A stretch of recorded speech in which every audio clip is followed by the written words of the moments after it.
everybody. My name is Franscine Mathis, candidate for State House Representative for District 1. As y'all know, today was the primary. I won the primary. Yeah.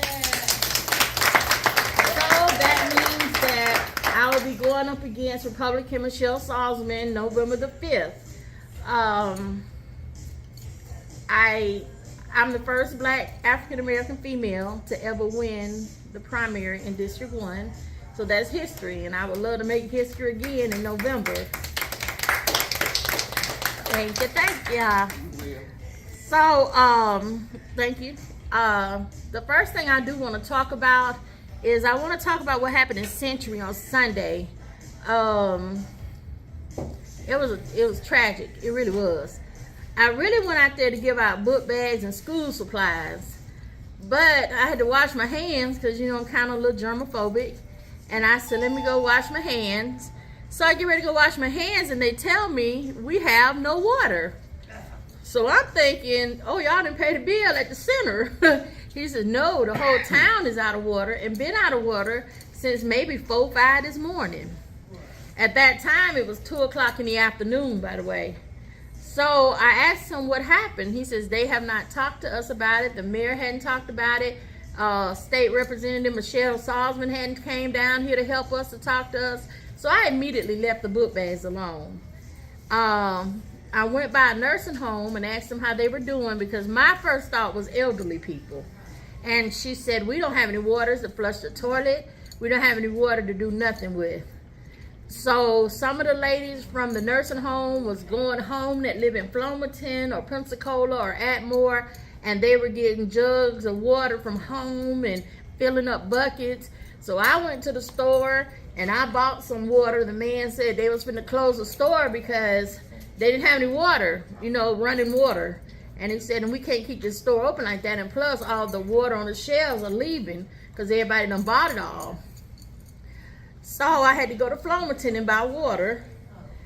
So I bought water. I even had some water in some buckets, and I brought them back. The lady at the nursing home said, well, I'll do us and you do the people, because the people don't have any. So I was running into people in the streets that said they needed water. I was giving them buckets of water. I was giving them cases of water. A young man said, watch out, Ms. Mathis. I said, what? He said, the sewer is messed up too, and you're liable to step in feces, urine, tissue, because the sewer has been messed up for a very long time and they still haven't fixed it. And now we got a pipe problem, obviously, because we ain't got no water. So the biggest concern to me was, where are your leaders? Where is your mayor? I'm more concerned about where is Michelle Salzman. Michelle Salzman got over $1 million to reconstruct Century, and where's the reconstruction? Where's the money? So I had spoke to Vincent, the podcaster. If you want to hit him to show him who he is. I was with him, what was that, about a couple weeks ago? Yep. And he actually, when I told him this, of course, you know, you got to show people. You can't just tell people stuff. So he was on it. He was Googling quick. And he was pulling it up. What did you see on that? Because I want people to know we really didn't know that she got this money. Yeah, so when we Googled the stuff, it was showing that, you know, she definitely got the money that was allocated to Century and some money that was allocated to other parts of District 1, like Cantonment. But, you know, none of the money apparently was applied to anything that was going on in Century. It was specifically for the water, for the pipes, and for fixing those things, because it's been an ongoing issue in Century. And as you can see, they having an issue right now with water. How can the whole town be out and you had this money allocated to fix it? So that's a problem to me. What I found out is this. I actually talked to a city council lady there. She said that Salzman said, because our mayor, which is Gomez, he got on TV and said, I don't know what to do as a mayor. I don't know how to handle this stuff. So she's going to just wait until they say, okay, we've given you enough time with this money, so we're going to take it back. So to me, it seems like that she only got the money appropriated just so people can say, oh, she got money for Century, but she going to take it back. So what does that money actually do? Absolutely nothing. And you're not hurting nobody but the people, because the people in Century really needs this money. I don't know how many of y'all have been to Century, but it is a very, very poor town. And there's nothing going on there for those people. They need jobs. They need a school. They have PSC, but there's only a limited amount of courses you can take there. The elementary school that they had there, they closed it down, but now they're going to, it's another elementary school that everybody's going to in Century now. There's just nothing there. There is no movie theaters. There's only one place you can go out to eat, and it's kind of like a little mom and pop place. It's just nothing there. If they want some type of excitement or want to do something, they have to either drive to Flomaton, or they have to go to Atmore, or they have to come to Pensacola. And I hate to say this, but Century technically could be a gold mine because they got a prison there. And you would be surprised at how many people come in the summertime to visit their loved ones. They can make more money in the summer than all during the year if they had an amusement park there, or Chuck E. Cheese there, hotels for people to stay at. People that come to visit their loved ones have to either come to Pensacola and get a hotel so they can take their children somewhere, or go to Atmore. I mean, they got a gold mine there to make money. But because the money that was allocated to them is not being used properly, and you're not building nothing, you're not giving the people absolutely nothing there in Century. It's nothing. It is absolutely nothing. This has happened before. This is not the first time that town has been without water, and people have come home to turn their water on, and the town has no money. There have been so many people that have given Century money. I can't understand why this town is like that. I was on Facebook the other day looking at comments and responding to people because their leaders wasn't responding to nothing. So as a candidate and that know the town, I was responding to people, and I actually wrote a piece, and it went in the newspaper, and the paper that it went in is the Daily Cause. It's like a political paper that people all over the world read and look at. Everybody was like, why this not in other newspapers? Why this is not? It took, let's see, this happened on Sunday. Today is Tuesday. I'm just not seeing it in a newspaper. I'm just not seeing the mayor, and I'm not talking about on the news. He's on Facebook talking about it. And this is Tuesday, and this happened on Sunday. And then there's still people saying, well, our water pressure is really, really low. We got to boil whatever little bit of water we do get out the pipes, because, of course, it's nasty, and it's dirty, and it's toxic. This should not be happening. So my question is to the leaders that they have right now, where's all the money that has been appropriated for a Century? Where is this money? What have you done with it? And to Michelle Salzman, my opponent in the general election, my thought to you is, did you only get this money just so you can get in the newspaper and on TV and say, I got money for Century? Okay, you got money for Century, but you're not using it for Century. That's just like somebody asked me, can they borrow $5? And I say, I got the $5, and I know they ain't got no way to come get it. So what is my $5 doing to help that person? Let's make it make sense. It's not making sense to me, and I don't understand that. What you need to do, Ms. Salzman, is, since you got this 1.5 million, wasn't it?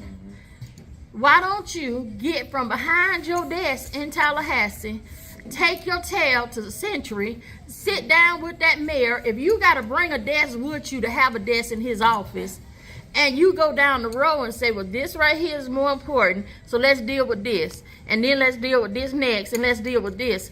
Because it doesn't make sense to get money to help people, and then you sit back and say, well, I'm going to wait and see, because I got to give them a certain amount of time, then I can take it back.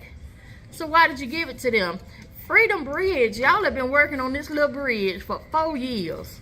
This bridge is so, it is a very small bridge, seriously. I don't know if y'all remember when that bridge from Pine Forest, from Wedgwood, they had that out for about a summer, and you had to go around, you remember that? It only took them a summer to build this bridge and to widen it out. Why is it taking them 4 years?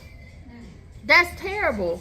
The people that lives in those apartments, if somebody gets sick back there, the ambulance, because I talked to the people at the ambulance department and the fire department, they said we got to go around the whole town to go in another way. And that's an extra 15 minutes. That's a lot when somebody's having a heart attack. That's a lot when somebody's apartment is on fire and they need help. And most of those people in those apartment complexes back there, of course, they're black and they're old. They're elderly people. So I don't know which one you're trying to tell us, Ms. Salzman. Is it that you don't like black people or you don't like old people? Or is it both? Well, I'm going to tell you what I think. I think it's both. Because you know why? When Wedgwood was begging you to come out there to help them because of this environmental injustice of having 11 landfills and 6 bar pits, and I'm pretty sure everybody in this room have heard me fussing and hollering about this because I've been doing it for over 10 years now. And we've been begging for your help since you got into office. And I'm going to quote what you said in the paper, and if anybody wants to dispute me on it, I got the paper because I'm the one that got it written. Yep.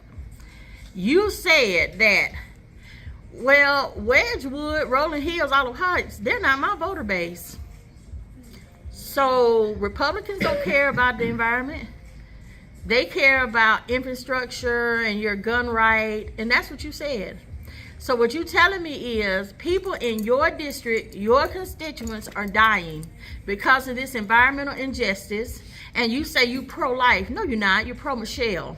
Because if you were pro-life, there have been mothers that was pregnant drinking that toxic water and their babies came out with mental deficiencies, disabilities. You got old people who have died. I grew up with these people. Their children was my best friends. We sat at each other's tables and ate dinner, had slumber parties. And then when we grew up, they got sick because of drinking this toxic water, and nobody knew why people was getting cancer, why people was getting COPD. Well, guess what? We figured it out. It's the water. Because we figured out that none of these landfill people even came into the community and said, hey, y'all, we're going to put some landfills out here. And this is what could happen if we do it. They didn't even know it. And these people was already living in this community. And what they done was they just came out and started building landfills and putting them out there. They didn't talk to nobody about it. They didn't tell nobody about it. And then they violated federal regulations. Before you start digging landfills and borrow pits, you have to have underlining covers. They did not have those at all. So when those chemicals was being dumped into these landfills and bar pits, all this debris, all this trash, all this stuff that was killing people, nobody said anything about it. Absolutely nothing. We fought really hard to get the Rolling Hills landfill site closed down. Well, we got it closed down, but check this out. They didn't make them get all the trash, the chemical, the debris out of the landfill. So that's just like saying, well, mama, I cleaned up my room, but all the trash in the living room. So what did you really do? You did absolutely nothing. All you did was close the gates.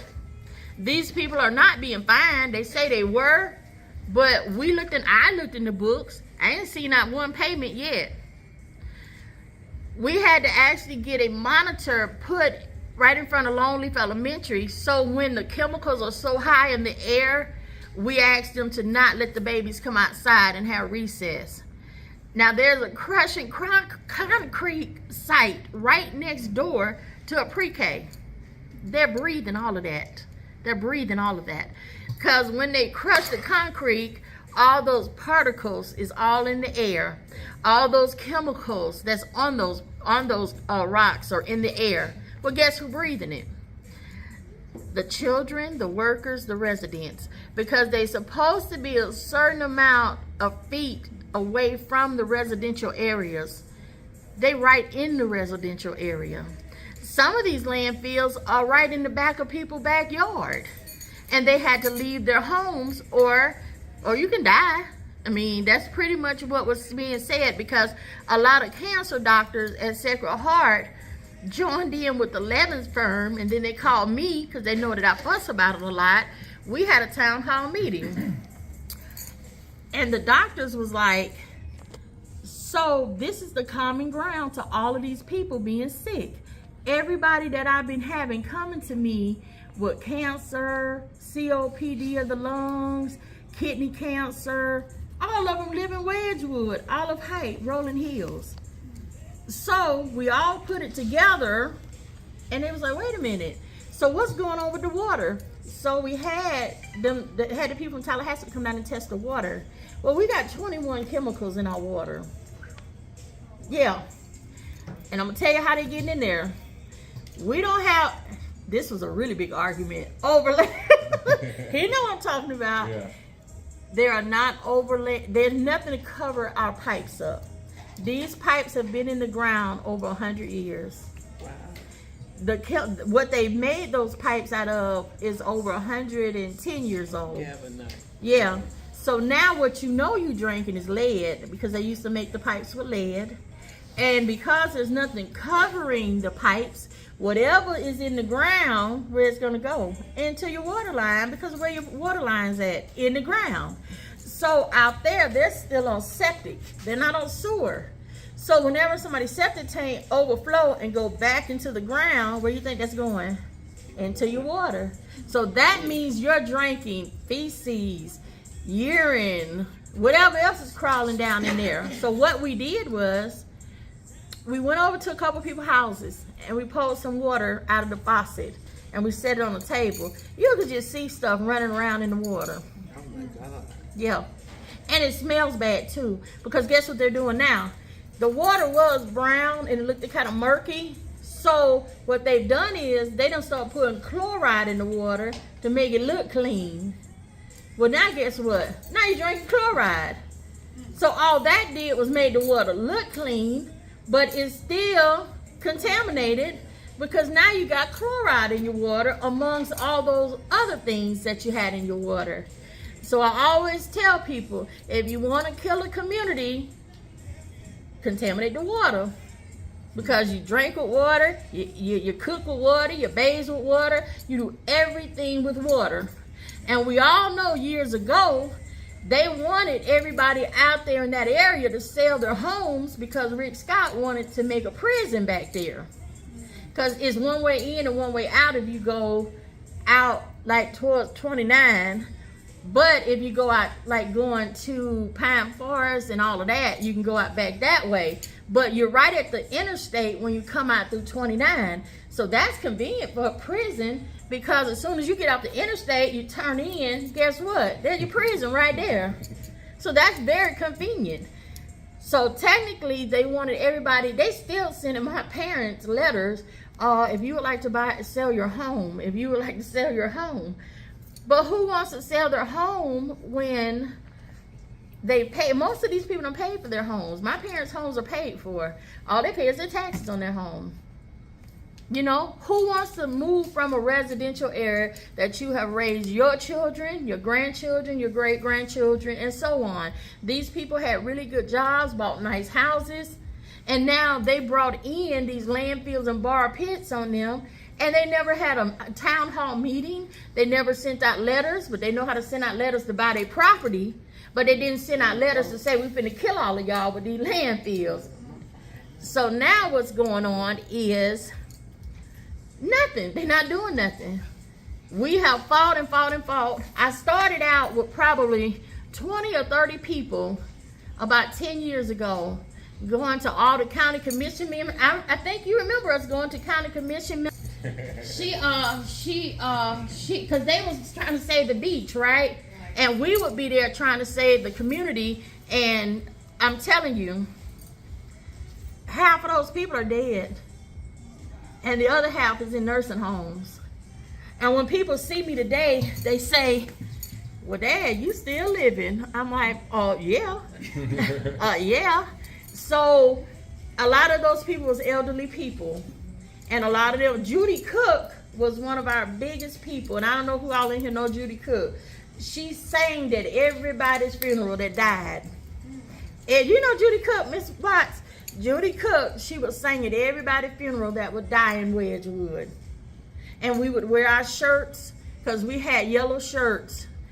And we would wear our shirts to let people know that they was a part of our organization. We're trying to get rid of these landfills. Right now today, Judy Cook is in a nursing home.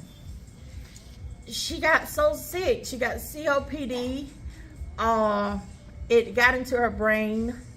So she's sick. I go visit her, and I also do. I have a nonprofit organization where we go out, and I picked her nursing home to go to, and we go out and we give them items and we talk to them and we just try to cheer them up. It's a lot of people in Wedgwood right now who is really sick, and they have nurses coming out every day. A lady that lived right next door to my mother, she's in the bed. She can't even get out of bed. It's just done got her that sick. She has around the clock nurses coming to be with her. It's sad. But Michelle Salzman said that they're not her voter base. They voted for me. So why should she care? And they're Democrats. So she's not going to help them. And it's 97% black African American people in that particular area. Is that really somebody we need sitting in a seat? Is that somebody we want sitting in Tallahassee? Because she's not representing us. She's representing who she want to represent. And I looked at where her donations come from. She's not going to close them because they're donating to her campaign. So they put money in her pocket. They sent me a letter once and said that they would like to sponsor my campaign and they would give me over $10,000. And I wrote them a letter back and said, you gotta be crazy.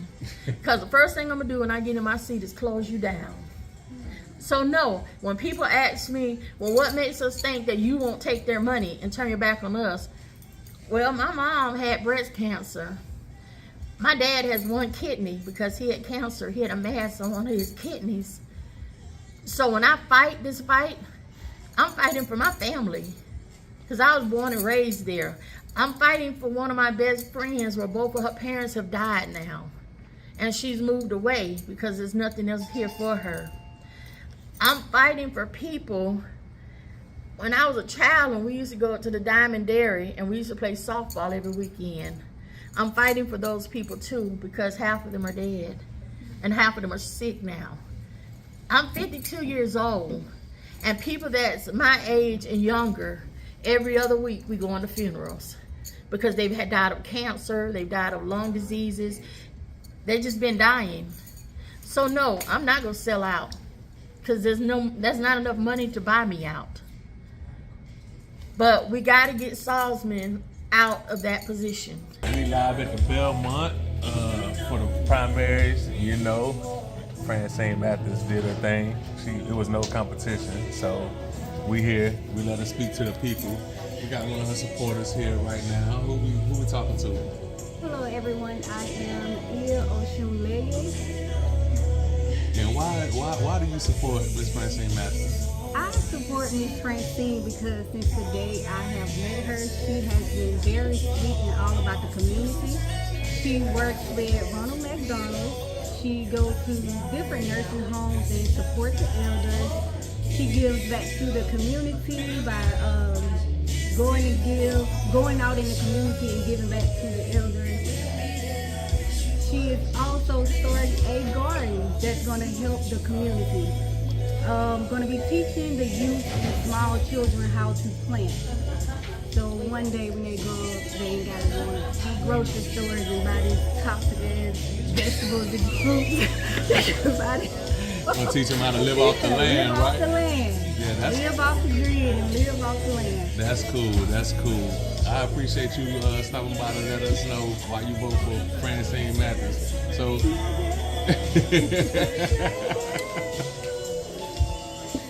Yeah. How you guys doing? It's Sean Hartsfield here at the Belmont, Pensacola. We're here celebrating Miss Franscine Mathis, State Representative, District 1.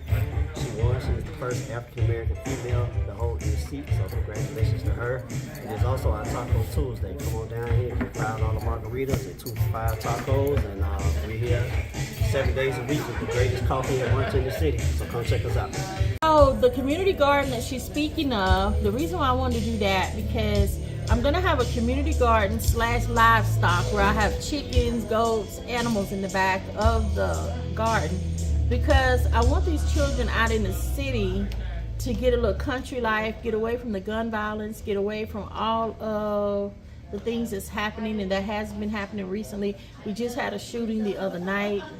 Then a week or two ago, we had a shooting. So it's like, it seems like we just constantly having shootings, and we can't seem to get it right with stopping this gun violence. So I figured I'd get this garden started out in the country, the livestock. I bring some of these children into the country, let them see a different world, a different life. I'm gonna have an area where our elders can sit down, drink some tea, and watch the younger people produce the garden, and let them see that we have not forgotten the things that our ancestors had taught us throughout the years. Because right now it seems like everybody's just out for self. They don't have no respect for the human life. They're taking lives. These mothers are out here. I mean, when you take someone's life, you just didn't take their life. You hurt a whole entire family. Because when you take somebody's life, that's a mother with a child that's gone. That's a father with a child that's gone, a brother with a brother that's gone. You have destroyed this entire family. And when you get caught, your life gone too, because they're gonna give you a life sentence. So not only is that person gone, you're gonna be gone too. So instead of shooting and killing one another when there's a problem, how about let's get a mediator, and I call them street ambassadors. These are the people that the people in the street look up to. Let's get them to sit down with people, and let's try to mediate, and let's try to talk to them and find out what can we do to solve the problem other than taking a life. Because what have you accomplished by taking that person's life? What have you really done? When instead y'all can come together, find some type of media, come together in unity and try to work it out and show these younger people everything don't have to end in death, shooting, and violence. We can work this out. You know, we were not here to kill one another. We were here to love each other, to try to be there for one another and help one another. And I tell you, our ancestors marched, they were whipped, they was beaten, they was killed, so we can have a chance to live a better life, not to kill one another.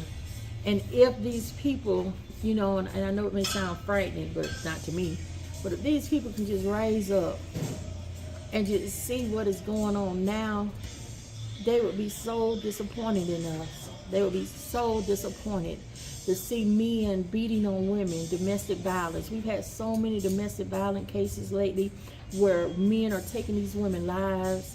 And a lot of people say, well, we're never going to be able to stop having guns on the street. Well, guess what?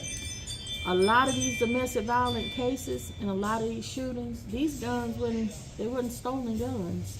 Because it's so easy for us to get a gun now because of the gun laws. Let's make it make sense. Why would you give a person that has committed domestic violence against somebody, they go to court, it becomes a misdemeanor and not a felony. So they got the right to buy a gun now. They go out and buy this gun. There's no long holding or waiting period to get this gun. What you think they finna do? They big mad now. Right. You done had them sitting in prison or sitting in jail for beating you up. And now they finna get out and then they can purchase a gun? Where you think they going? Where you think they coming back to?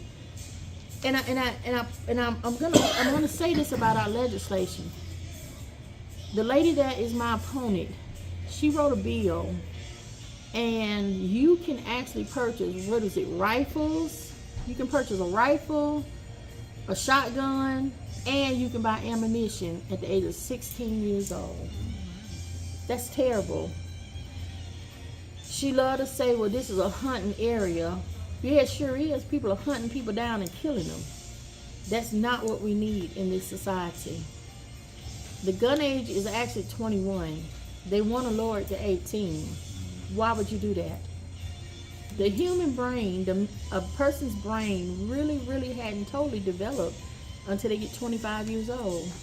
So you're talking about a hothead 18-year-old being able to actually get a gun and use it. Think back when you was 18. How were you when you was 18? Do you think you was ready? Reckless. Yeah. Do you think, honestly, do you think you was ready to carry a gun at 18? No. I don't think so. I know I wasn't. Then a lot of people may say, well, people is in the military at 18. Well, let me tell you the difference between being in the military. They are trained by professionals.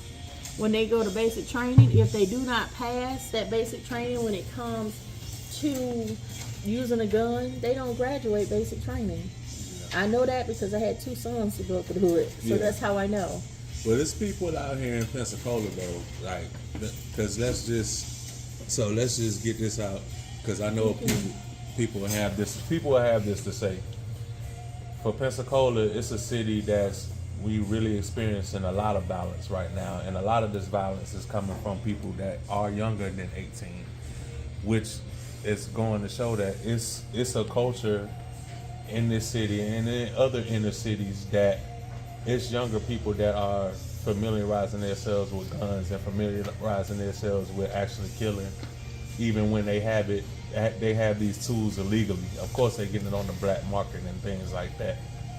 So some people would say that because you can go in the military, like you said, and get the training and everything, they're saying that even though it's not military or professional training, that these kids are still operating with these tools out here illegally. So why not legalize it for other people that age to feel comfortable having a gun? They're not ready. They're not. If they were ready for this, why do we have all of these massive shootings? A lot of this come from hot-headedness. Oh, you did this, you did that. Problems. It is a very much so. Right. The older you get, the more wiser you should be, and how you should be able to handle those temperaments without just wanting to pull out a gun and go kill up everybody, go killing. And that was really sad. About a month ago when the grandmother got killed? Right. Because people are beefing back and forth. That's wild. Yeah, that's really wild. Right. So it's a lot of temperament. And I feel like the older you get, I get upset with people mostly about 100% of my day. Right. I really do. Right. But guess what? I'm old enough to know what battles to try to fight and what battles to just say, okay, I'll let you have that. Right. But these kids, So a lot of times people get caught up in telling young people how to be young. So when you were that age, like, what was your thought process when you got upset, when you got mad? Like, what was the difference in you being 16 compared to the youth right now being 16? We wanted to fight. yeah, We were knuckling up, baby. We were knuckle up, baby, crying up if you buck. Hey, no. We was not shooting. We was not killing like that. You live to see another day. You might have got whipped. Okay, wipe your bruises and keep it moving. Right. I even seen when I was in high school, these 2 guys, they just really wanted to knuckle up because they were tired of each other. They had a fight, and do you know the next day they was at each other locker, slapping hands. What's up, man? You all right? You all right? Yeah, You know, I think the youth now is missing Yeah. that point. They're missing that era where enemies can become best friends. Yeah. Because instead of fighting and gaining each other respect, they taking you don't get to that phase because they taking each other life off of one little yeah. disagreement or something. I remember when I was in high school, I went to Pine Forest.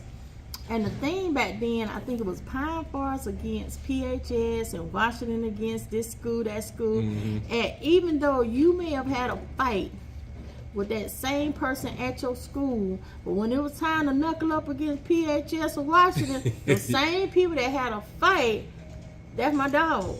And they came together and they rode together and had fights against the other people. But I tell you what, everybody lived.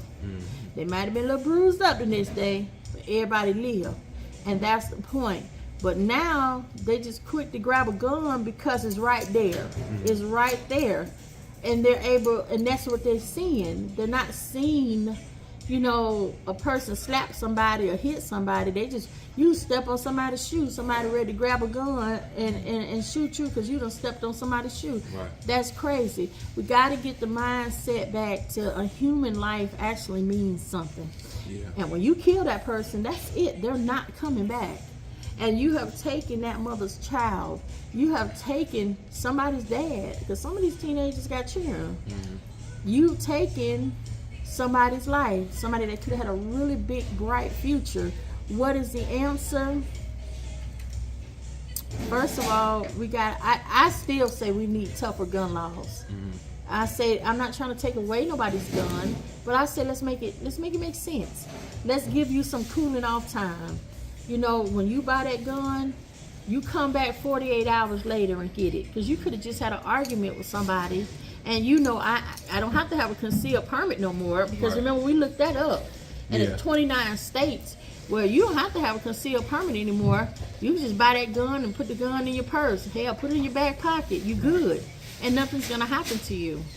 So it's guns that are being used in this city and other cities across this country that are not legalized at all. Like, for instance, they are putting like switches on guns, which turns a semi-automatic, turns a semi-automatic pistol into an automatic pistol. So instead of somebody shooting at somebody 1 or 2 times, they pull it and maybe it's 1,001, It's 30 going on. But that's illegal, right? Yeah. And yet the youth are getting their hands on these things. Why do you think that the people don't, punish Glock for making this product, and they're putting harsher time on the inner city for having it? Because you already know that question. It's us. It's us that is getting those guns and using them. That's just like drugs. We're not bringing in these drugs. Come on, let's be real. Do we really have the capability to go to Cuba or wherever else and bring this stuff in? Of course not. The same judges that's locking us up is probably the ones that's helping bringing it in. I heard a rap song. Who is that? Jeezy said it. They bringing it in and locking us up when we're making too much. And I really honestly do believe that. Where do we have the only person I know who went and got it was Frank Lucas. Anybody seen American Gangster? That was my favorite movie. Because that man had a plan. He went and got it. So, But I brought up the switches and everything because just to say that ain't never been legal. They legalized that immediately. But if you put these strict gun laws on people on younger folks that's trying to get guns the legal way, it put them at a huge disadvantage to the criminals out there that got stuff like that. Yeah, and I so it's kind of like, cause I just firmly believe that no matter how golden we think our era was, we could never get it back to that. That's your boo thing.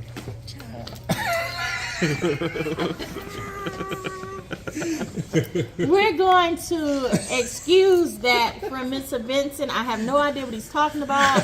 I'm a single black female who is trying to run a political campaign and do the best for her people and to have the people to have a better tomorrow, better today and a greater tomorrow, and to just come together in unity.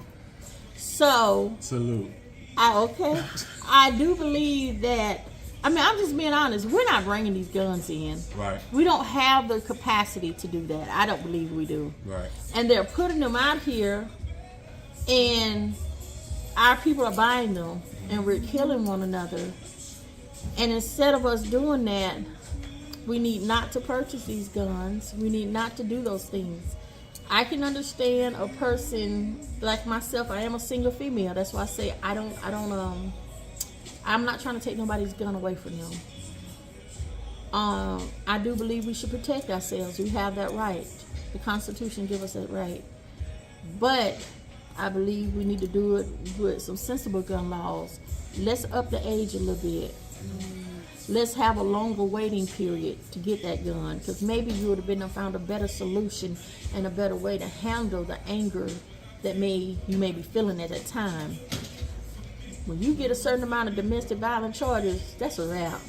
Because you a dangerous soul. You just a dangerous person. What's the number you think? 3. 3 strikes? 3 strikes. That's what they doing though. Yeah. 3 strikes, that's a life sentence.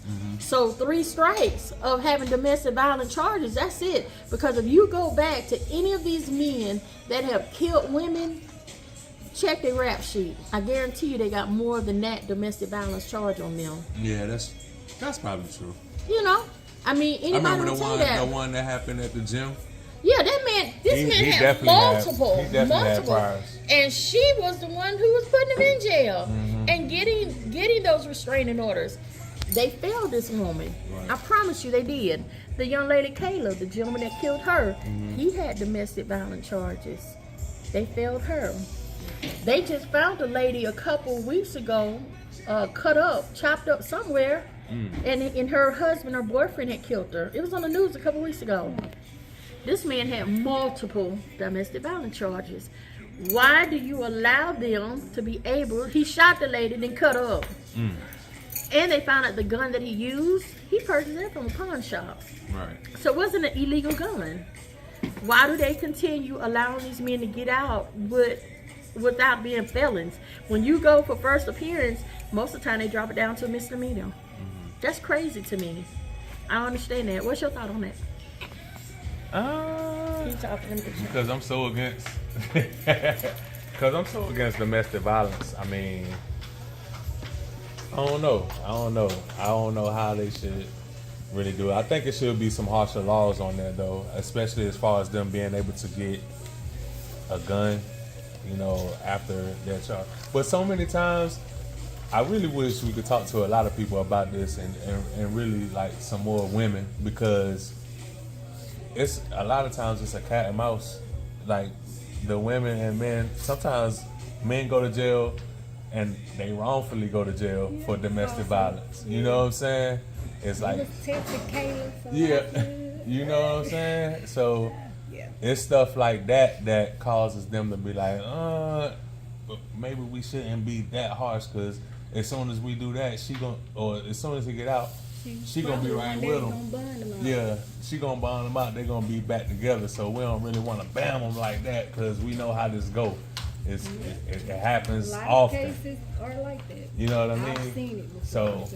So I think that's why they hesitate on being so harsh on the domestic violence charges, because like I was saying when you went to the bathroom, that sometimes people are in jail falsely accused of I agree with that, but domestic when violence. it's your 3rd and 4th time, Yeah.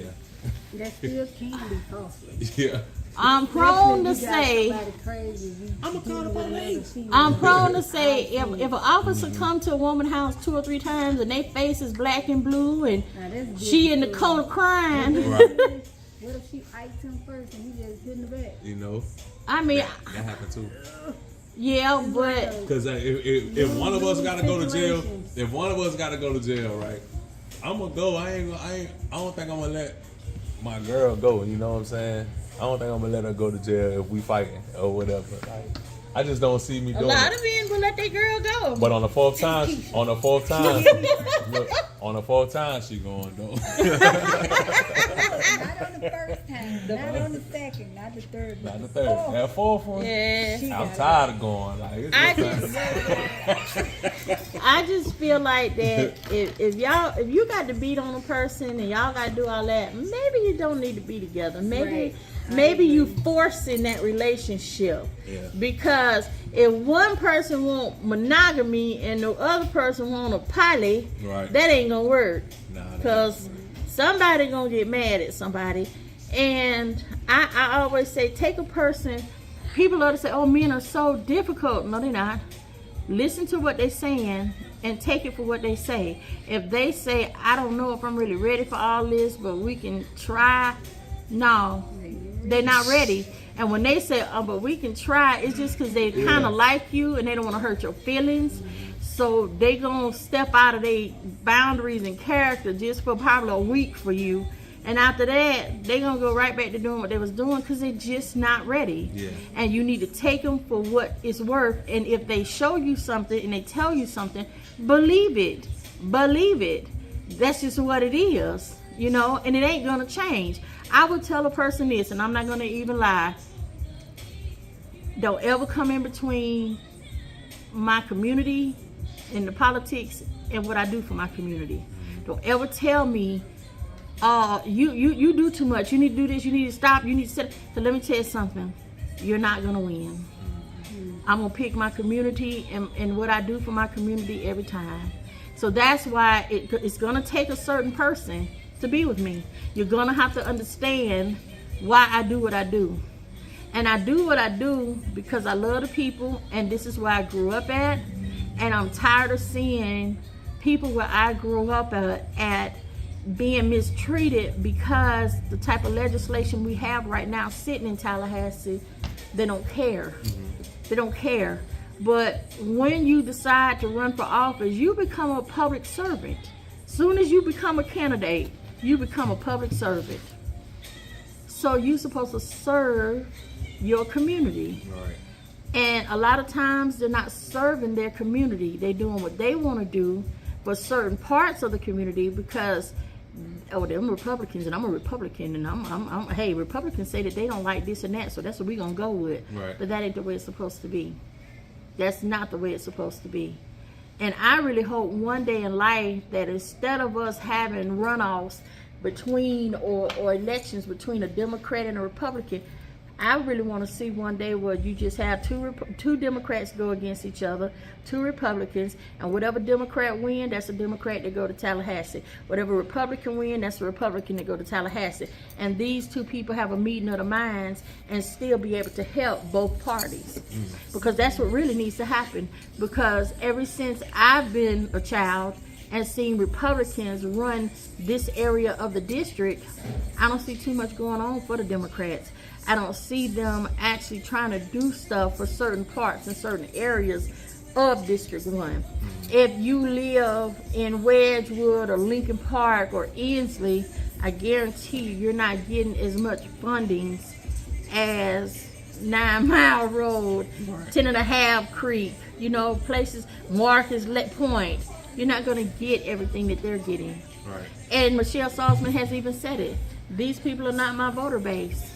She just right and black said they're not my voter base. And that ain't what Republicans want to see. So she's letting you know right then, her focus is giving what the Republicans want and what they want to see, not what everybody want and what everybody want to see. And I do admit you can't give everybody everything they want. But let's have a means of the mind and let's get as close as we can get to try to help them. And that's going to bring me to something else. I want to talk about some nonprofit organizations. I go to the delegate meeting every December of each year. And it has Alex Andrade for District 2, Michelle Salzman for District 1, Senator Broxton, because he's our senator. They sit up on this podium, on this stand, you know, and people walk up and they thank them for giving their nonprofit organization money. I ain't seen not one black organization, and I know for a fact that there are a lot of them out here that's doing a very good job.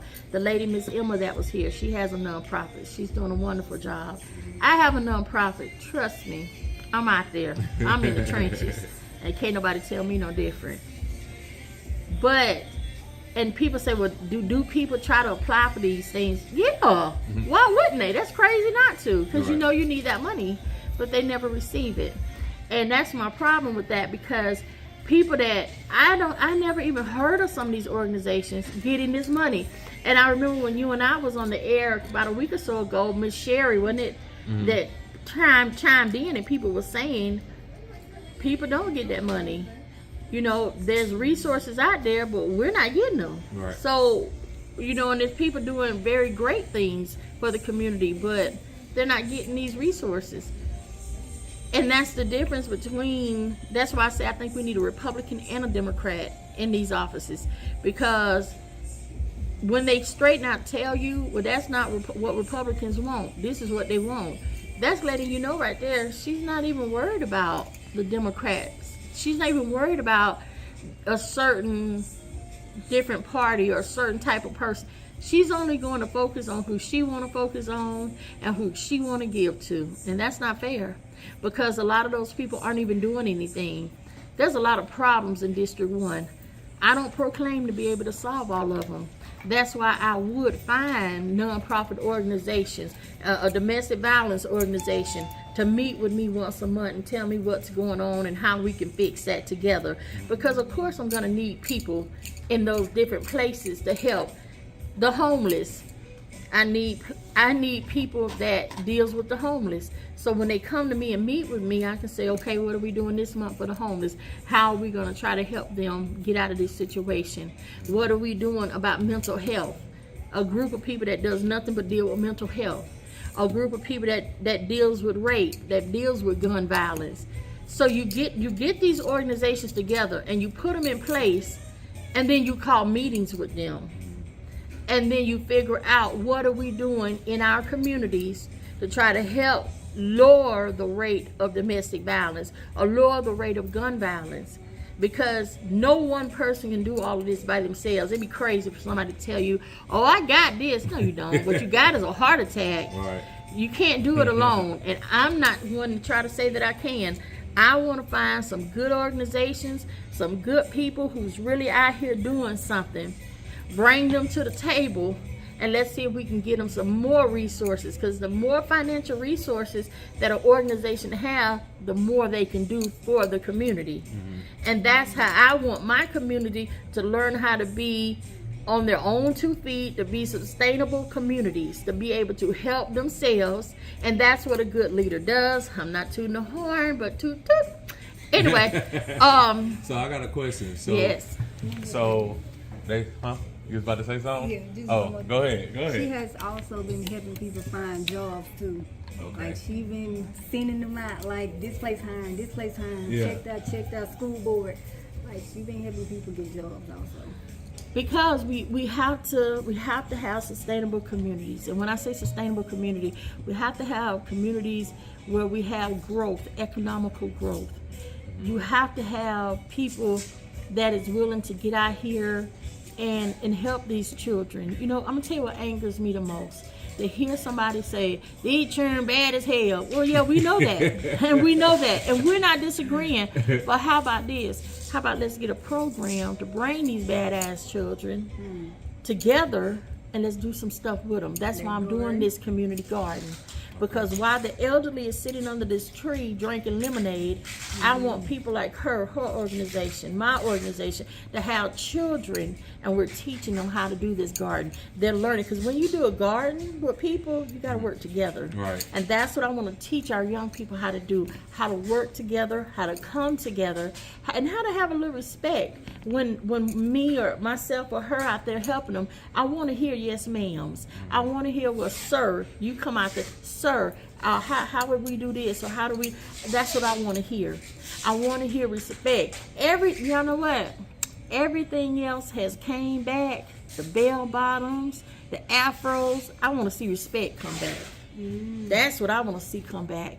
And we can bring it back, but we got to spend time with them. You cannot expect somebody to be something when they never ever been taught on how to do it.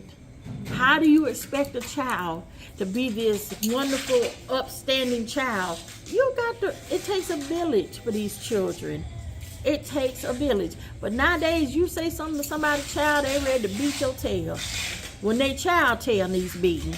But they ready to whoop you because you just said, well, I just told your child to, simmer down, sit down, be quiet. We gotta get away from that. We gotta learn how to love one another and love these children. I don't care if it's not your child. We got to learn how to come together, because I'm gonna tell you something. We're gonna look around, and we're not gonna have no more black leaders. We're not gonna have no more Obamas or Franscine Mathis or Vincent. We're not gonna have no more of us Right. that's willing to get out here and give our time to being able to give back to our community. We're not going to have that. So right here, right now, the reason why I'm running for this office, to be honest with you, I'm running for this office to try to bring these children together. Because when I'm too old to do it, he's too old to do it, she's too old, what we gonna do then? And we ain't taught nobody nothing, we ain't trained nobody. What we gonna have then? We're gonna have a bunch of hoodlums out here shooting and killing each other. And then we're gonna say, God, dog, they bad. Of course they are. Who taught them? Right. Nobody taught them absolutely nothing. I am 52 years old. I'm not ashamed of my age. Some people ain't even made it to 52. So I thank God every day. My mother still tells me, let me tell you, my mama called me. She don't care what time she called me. Oh, what you doing? Oh, what you want me to be doing? That's the call. Seriously. Yeah. Because even if I say I'm doing something, well, look at here, you need to get over here and do this. Okay, I'm on my way. Right. And that's just what it is. It ain't no double talk. It ain't no back talk. It's I'm on my way. As soon as I leave work, I'll be over there. And I'm talking about I don't work the 12-hour shift. All right, Mom, I'll be over there as soon as I get off. That's just what it is. My dad has a thing about breakfast. I don't know what it is. What you doing? 7 in the morning on a Saturday. Well, but I really want some pancakes. I'll be there in a minute. You see what I'm saying? Yeah. But nowadays, you tell a child to make up their bed. They're ready to fight you or whoop you. Yeah. I'm like, man, are you serious? There's got to be something. There's got to be. I know it's a way to get there. And I'm going to tell you something. Children, the baddest children are the sweetest children. You know why they so bad? Because they want attention. Yeah, they want to be seen, heard, and valued. That's it. That's right. So the only way they know how to do it is by cutting up.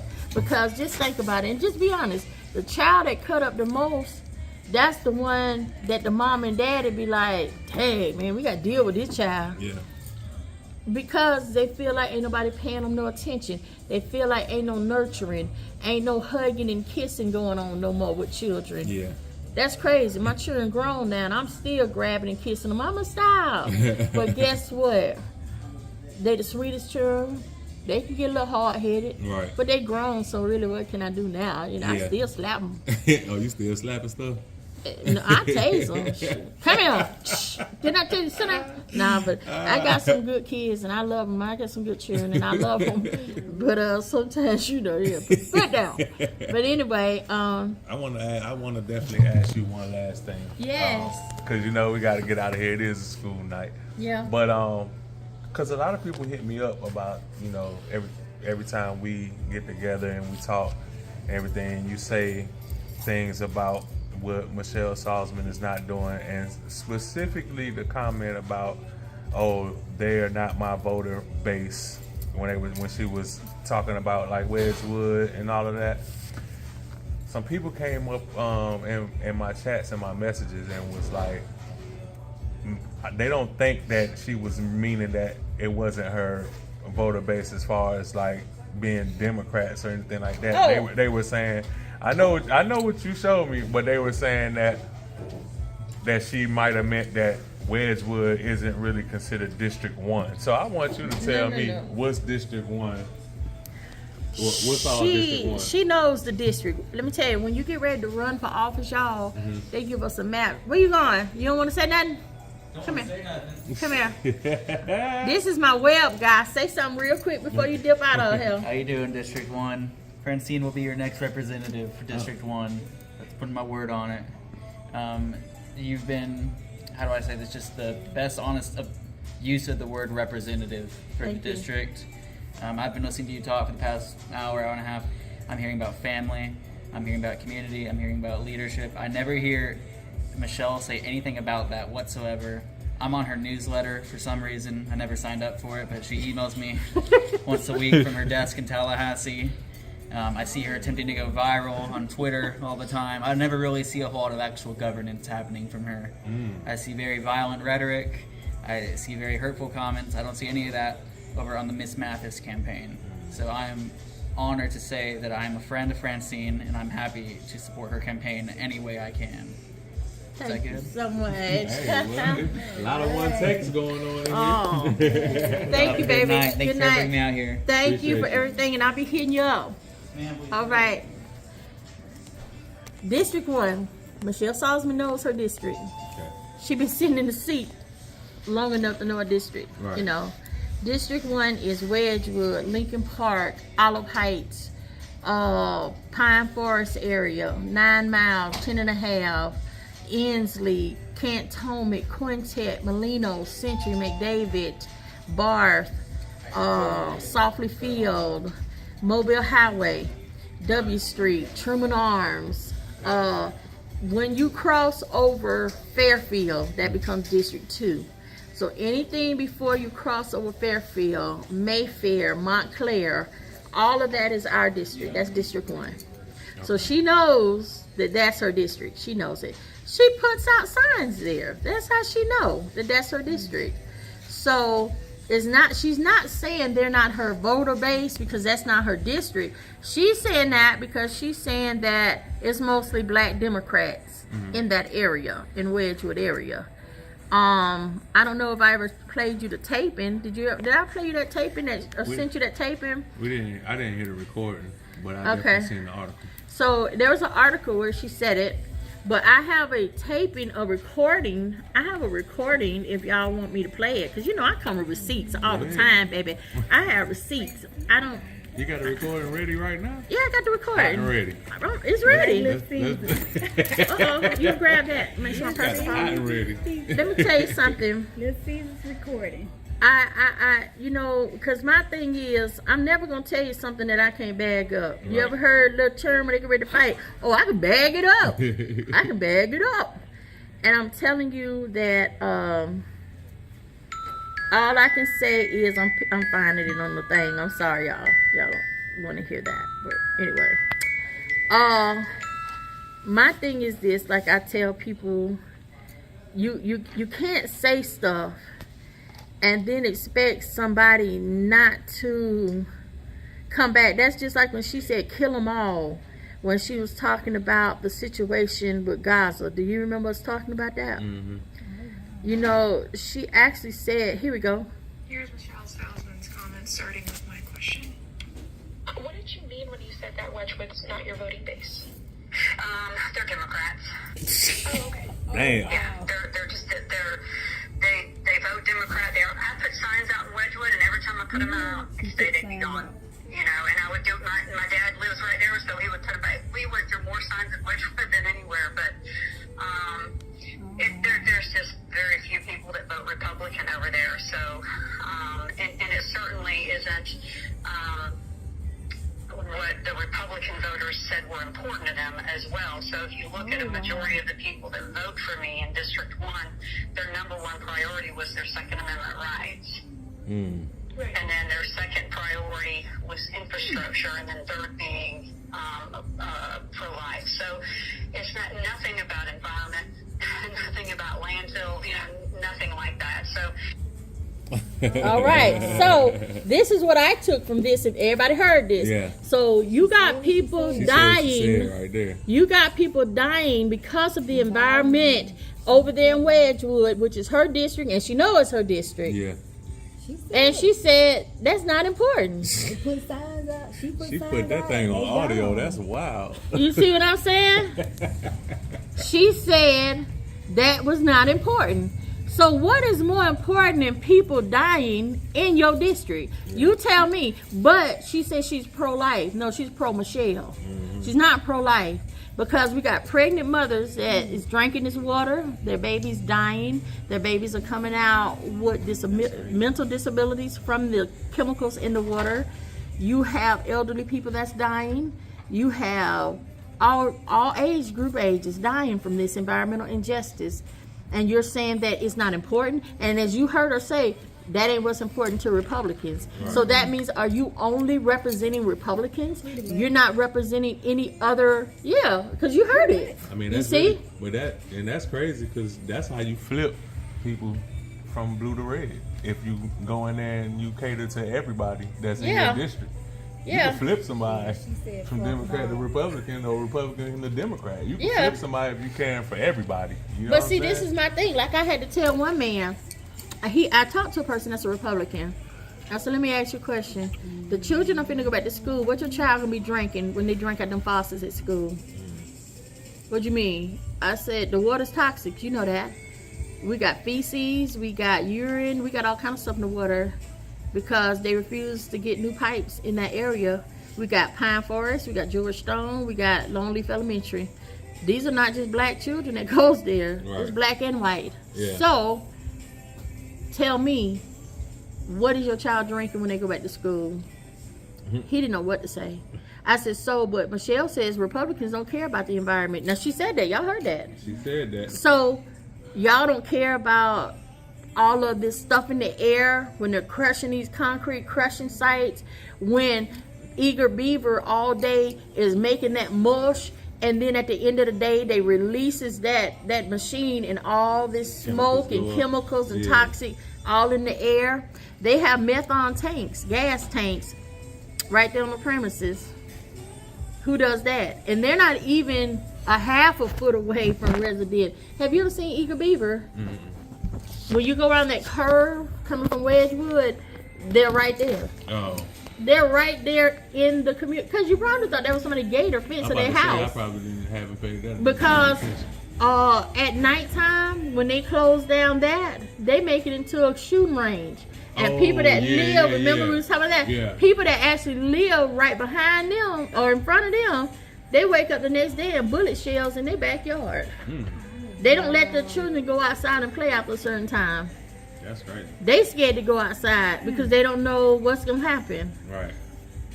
They had gotten closed down. And do you know Salzman gave them their permit back to open back up? Wow. Knowing that all of that was going on. And I'm telling you, they have methane gas tanks. I got pictures of them if y'all won't see them. But, because let me tell you something. When I went to court on behalf of our community, talking about this, that man told me it is not unusual to have something like that. I said, in a community, in a residential area, if you was way out in the country somewhere where there was no houses, no nothing, yeah, you're right. Do what you do. Right. But you're right here in somebody's backyard. Your gate is right behind somebody's yard. So you're right there with meth. Do you know if somebody drop a cigarette, the community gone? I mean, they have actually methane tanks, methane gas tanks in there. And the man asked me, well, how do you know? How did you get these pictures? Because y'all weren't paying attention. And that's sad too, because by y'all have such dangerous things in your place of business, I just drove up and I just started taking pictures. And y'all didn't pay me not a lick of attention. Now what if I had a cigarette smoking it and I would have just dropped that cigarette down? What would happen then? What would actually happen then? People are gonna die. That's what's gonna happen. And I don't understand, you know, here we go. What I tell you, if I'm gonna tell you something, I'm gonna show it to you. I'm not gonna tell you something that's not true. What are those? Yeah, put it on the camera. Let me see. Oh, wow. And it ain't one, it ain't two, it's about 3 of them. Yeah. The methane tanks. And look, And that's in what neighborhood?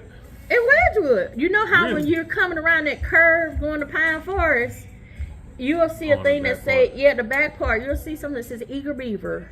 And it's a big gate. And you Yeah. just open that gate. Yeah, this is what's in there. I went back there and I took pictures of it.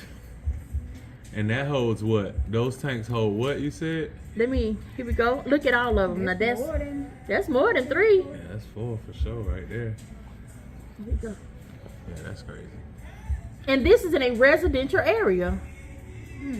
And they had gotten closed down, but she gave them the permit to reopen. And if you read this right here, it says gasoline, flammable, no smoking. Now, what they didn't even know I was in there taking these pictures. What if I would have been smoking? And this is in a residential area. Yeah. And she is allowing this. She's allowing this to happen. And you can see the pump things where they use it to pump gas in the actual machinery that they use. So at the end of the day, they have a release button and they release it, and all that smoke and all of that is right in the air, and we're breathing it. Right. And then you got these, because they have this in a residential area, you have all these dump trucks driving around in this residential area, and you know when they stop and shift gears, all that, you ever see that smoke come out them trucks? We're breathing that too. Right. So all of that is being put, you can see I'm sticking my hand out my window, that my mirror of my truck, and I'm taking pictures, you know. Yeah. So They didn't even know you was back there. no, they didn't. You on this one, you could see me driving up to it. Oh yeah, I seen it. They didn't even pay attention that I was back there. So this is a far away picture of all of them. So it's for sure full. Yeah. So and right behind them is houses. It's houses back there. Mm-hmm. And so it's a gate right here, and right over that gate is somebody's backyard. Wow. So they're not even a mile away from resident. That's crazy. So this is very dangerous, and people like this is giving her fundings for her campaign. So that means she ain't gonna close these people. Yeah. Lining her pocket is more important than the lives of her constituents, and that's sad. Yeah. And that's what we have sitting in Tallahassee. So not only have she called genocide on Gaza, and I know y'all remember that, I remember when Angela Nixon was begging in tears for them to cease fire on Gaza, she said, kill them all. I saw Kill that. them all. Kill them all. But she's pro-life.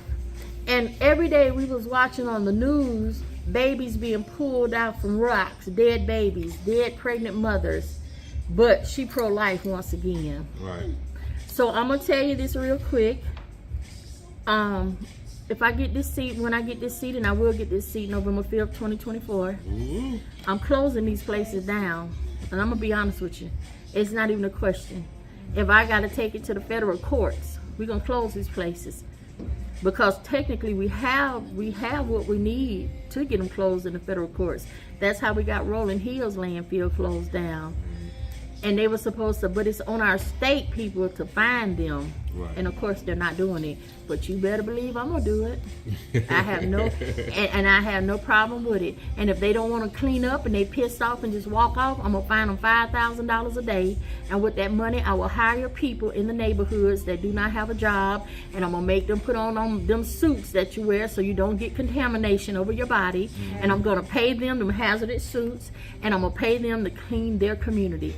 So when it's cleaned up, they'll be proud of themselves that they have cleaned up their community and got that mess up out of their community. So when their children become grown and they get grandchildren, they know that when God takes them, that they are leaving their children and grandchildren, great-grandchildren in a safe environment and in a safe community. Ooh. So that's what I'm going to do. When people say, well, what you going to do? That's what I'm going to do. I'm going to find them. And if I can find them $10,000, whatever the federal government say, well, Ms. Mathis, you can go up to this. Well, guess what? I'm not gonna say 5,000 to 6,000. If they say I can find them 20,000, I'm gonna hit them in the head with 20,000 off rip. That's just what it is. Because look how long this stuff been killing people. So they've had enough time to get it right, and they just haven't. So that's what I'm gonna do about that situation. And about the gun violence. No, I can't do nothing about these illegal guns out here on the streets. Mm-hmm. We can pray, we can do a whole lot of praying, and we can have activities where we get these street ambassadors to have these activities to where they say, hey, we're gonna have a day of fun, and we're gonna ask y'all if you have illegal guns or you know where you're getting them. We don't want you to tell us. We don't want you to even say nothing. We're not gonna ask no questions. Just bring them and put them on the table and walk off. We're not going to ask you where you get them from. You're not going to get arrested. We just want you to get rid of them. All right. And that's not hard to do. Right. But I do want to up the age of legal guns. Mm-hmm. I want to up the age and give a longer holding and waiting period, because sometimes when you're mad, your mind clicking and that ain't what it's supposed to be thinking. And maybe if we can give you long enough time to calm down, cool down, you might have been made up. Who even knows? Exactly. You see what I'm saying? Seriously, you Right. might have been calmed down and figured out a better way to handle the situation other than what they're doing. And I'm going to be honest with you, it really breaks my heart when I hear somebody dying from domestic violence, because that's a death that didn't have to happen. Exactly. It really did not have to happen. We got to work on mental health. We have to do that. And I tell people it's okay to not be okay, but it's not okay to not get help. We need more mental health facilities. A lot of people say they don't go to counselors and stuff because it costs money. Right. And it does, but we need to do something about that. We need to do something about that. We need to have a day of just free mental health care. If you got a problem, this the day you need to go, because it's free, and you can go and you can talk to somebody, and you can get the help that you need. So we got to work on our health care. I'm an Army mom, so I do support our veterans. I support our troops. I am a nurse at this time, working with our VA, working with our veterans, and I advocate for them to get better housing, to get their health care together, and to help take care of them. So Cool. I am an everyday chick Yeah. with a job, pay bills like y'all. So I'm in the trenches out there with y'all. It's just that I just want to make a better day for us. I want us to be able to wake up one morning and just really feel like, hey, this is really gonna be a good day, because we done got a solution for this, we done got a solution for that. But if we work together, those things can happen. But if we always pushing back and doing our own thing and not trying to collaborate, it's gonna be pretty hard to do that. So, but once again, I was about to say, go ahead and sign off. I want to thank. My bad, I done took over the man podcast. No, but I'm you so really. sorry. I was going to ask the question and you answered it already. So Okay. we pretty much wrapped it up. You can Well, sign off. I wanna thank Mr. Vincent, and I want to thank his cameraman. What's your name, sir? Look. I want to thank Luck for coming out and being a part of this night for me. Once again, I won the primary, and I'm happy about that. Congratulations, by the Thank way. you. And I want to tell you thank you, and I want to tell y'all, well, it's time to get busy now. This is what I'm gonna need. Y'all knew it was coming. Yeah. I'm gonna need donations. I'm gonna need volunteers for waving. I'm gonna need people to do some phone banking. If you don't want to get out in this heat, and I don't blame you, I need your stuff in envelopes, because I got a lot of stuff to mail out to people to talk to me about, to learn about me, and they can, give me a call. My phone number's on everything I have. If you belong to any organizations or any churches or anything, please call me, put me on your calendar. I would love to come out and talk with you and answer any questions, because I feel like I don't know what you need unless you tell me. So I can't read your mind. So I need you to help me help you. And I always tell people, how can I help? If you tell me how can I help, I promise you I'll do everything I can to make it happen, because that's what we're supposed to do for one another. So once again, I want to thank you, Vincent. He always come to my rescue. I call him in the middle of, hey, do you think you can come in? And I guess in his mind, he's thinking, man, this lady crazy. I'm going to have to go and do this, because if I don't, she's going to call me 100 times. And my God, I want to thank him for helping me get some school supplies together and book bags for the children of Century. They're really in need. I called him, of course, whining. I always do. He told me, and he came through for me. He said, well, give me a day or two, and I'll give you a call back. And I promise you, when he called back, he'd go. He had it. He said, just tell me where we need to go and what we need to do. And so he got it for me. So Friday, I'll be picking up a bunch of school supplies and book bags to go to Century. And I really appreciate everything that you do for the community. And I thank you guys. I'll be there Saturday. Yes, Miss Ia. This is my Ia, Ia Oshun. She's gonna be there Saturday, and we're gonna try to have some water too, because we know about that bad water problem. So just in case, if people still need some water, her Elay will be with me, and they will have water, and I will have water. Mr. Vincent is gonna load me up with book bags and school supplies, and I really appreciate that. So when I come, I'm coming. Hey. And we coming big, and we're gonna do it. But I just want everybody to know that this election year is very important, And I want everybody to get out and vote November the 5th. If you're confused on who to vote for, or, you know, call me. I give you my information. I'll tell you about me. I got my website coming together very nicely.